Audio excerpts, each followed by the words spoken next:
Bonjour à tous et à toutes. Donc aujourd'hui on se retrouve pour une nouvelle chronique. Je l'avais tournée déjà une fois celle-là, juste avant. Le problème c'est qu'au moment de la mettre sur mon logiciel de montage, l'image était toute floue.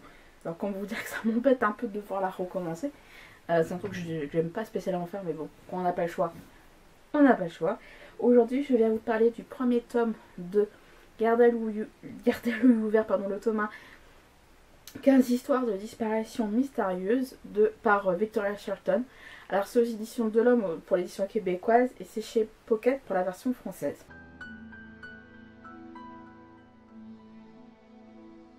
Alors dans ce récit, enfin dans ce livre plutôt, Victoria va à travers les époques et un peu partout sur le globe nous parler de 15 histoires de disparition mystérieuse. Voilà, donc tout simplement c'est un petit résumé totalement. On vagabonde beaucoup dans le monde et dans l'époque. Voilà, c'est. En tout cas, c'est beaucoup soit des histoires qui ont marqué l'actu ou pas spécialement, mais en tout cas qui étaient importantes. Donc c'est vraiment un résumé des recherches de Victoria.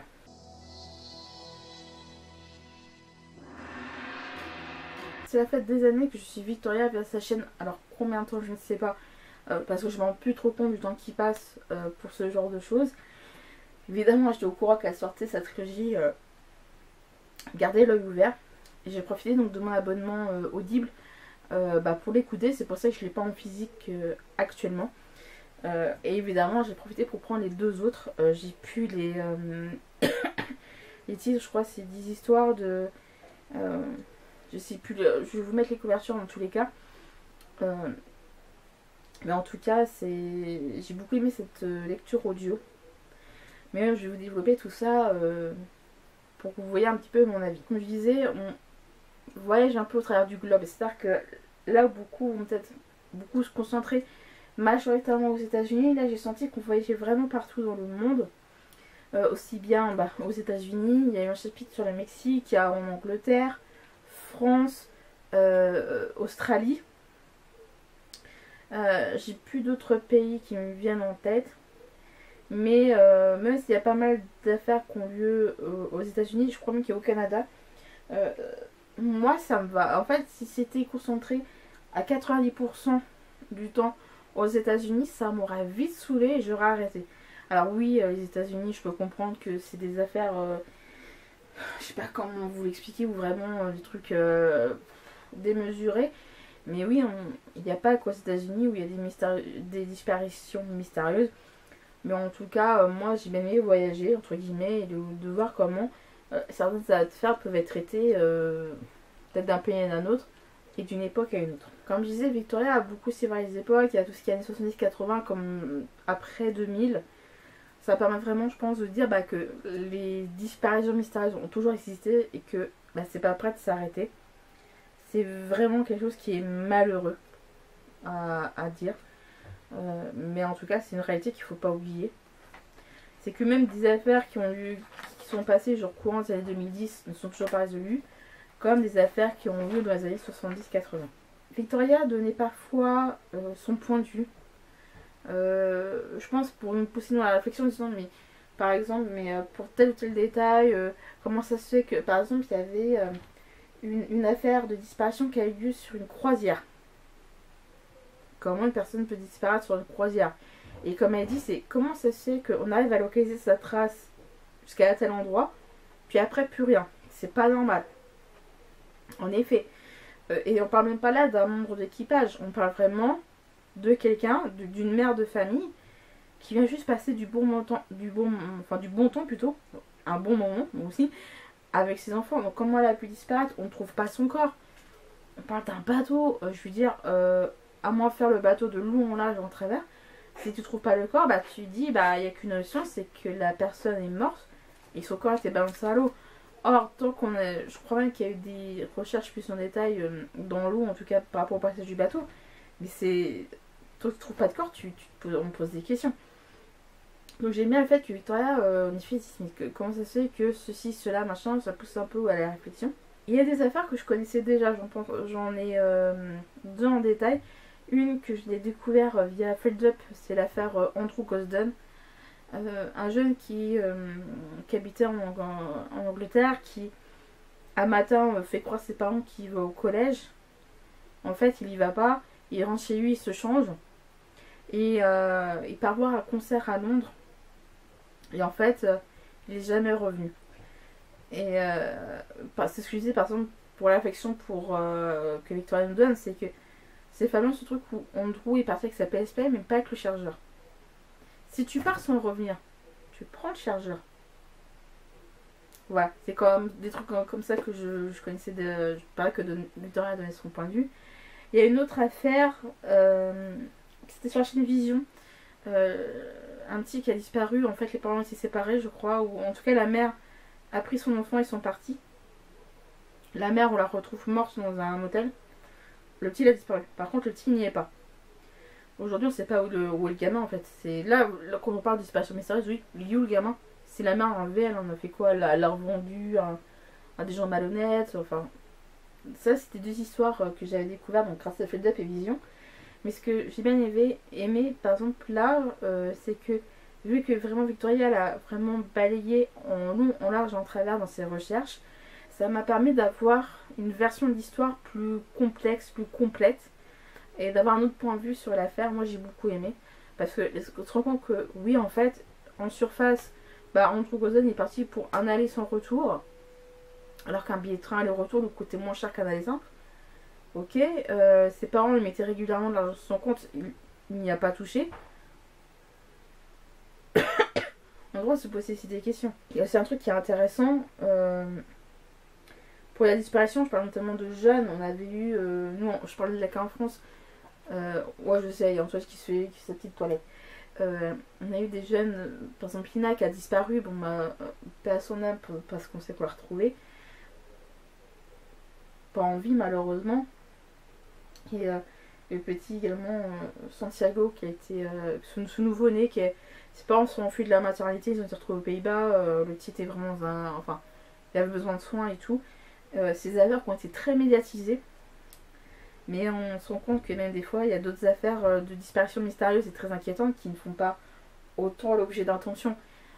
Pour revenir à l'histoire d'Andrew Gozen, parce que je crois que c'est vraiment ça qui m'a le plus marqué vis-à-vis de ce point-là, Victoria le relève, c'est ce truc de...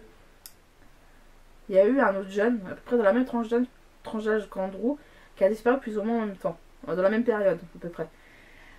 Son affaire n'a même pas été médiatisée, je crois qu'on lui a accordé même très peu, voire pas d'importance de mémoire, que par rapport à Andrew qui a été médiatisé, tout le monde faisait des recherches sur internet, machin. Et l'autre jeune, je crois que c'est... j'ai plus son prénom. Je me dis Harry, mais je crois que je confonds de personne. Mais on se dit, mais... Pourquoi Andrew on lui accorde de l'importance et pas ce jeune? Aujourd'hui, on sait qu'en France, quand tu disparais, quand t'as plus de 18 ans, tu peux disparaître comme ça de la circulation. T'es proche de porter plainte pour disparition inquiétante, mais... ah ouais, mais il est majeur, il fait ce qu'il veut. Ça nous débat aussi. Hein. C'est vrai qu'on n'accorde pas d'importance parce qu'on a le droit de disparaître. Et on voit même qu'au sein des pays, les traitements ne sont pas les mêmes. En 2019, quand l'ouvrage, quand le point top de garder l'œil ouvert sort en librairie, Victoria habitait au Mexique et était mariée à un Mexicain.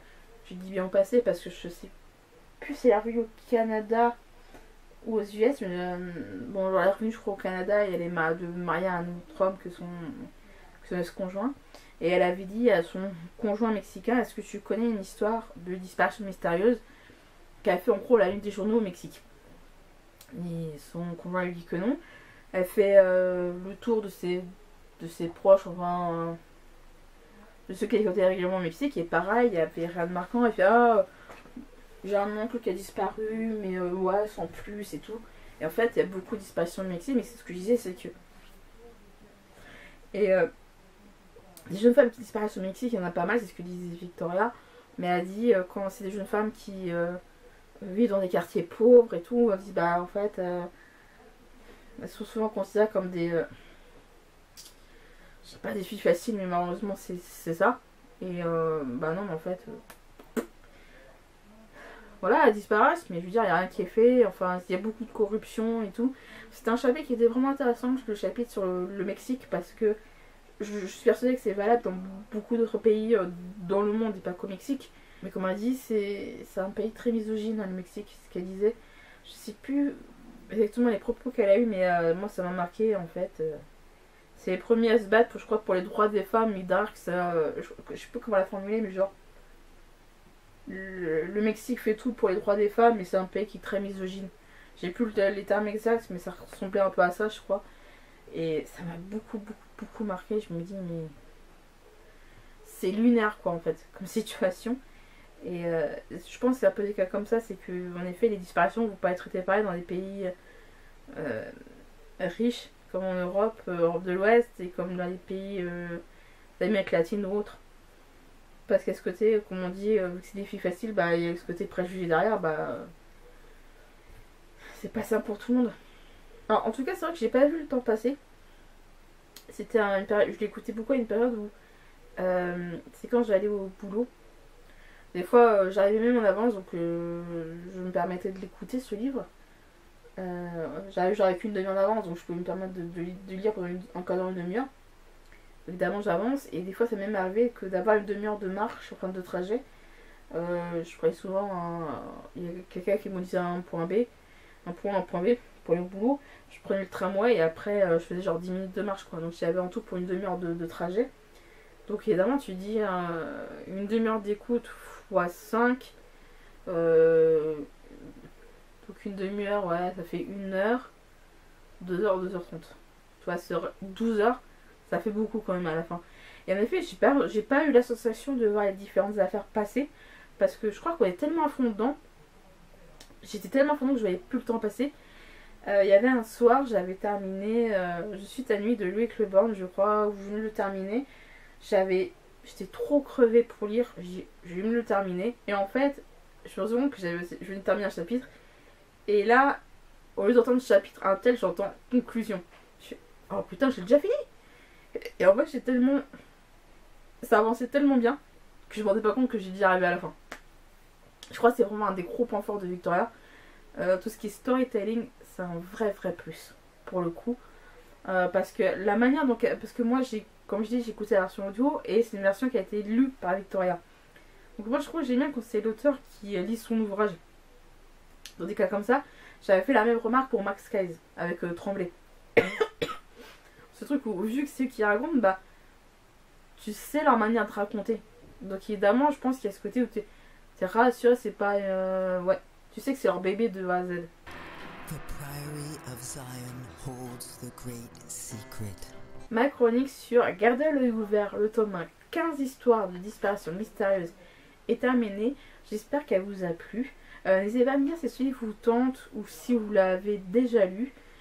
Si vous aimez tout ce qui est histoire de true crime, disparition, etc. Moi, j'aime bien avoir votre avis, avoir votre point de vue là-dessus. Et sur ce, je vous dis donc à la prochaine. With his blood he has paid the price.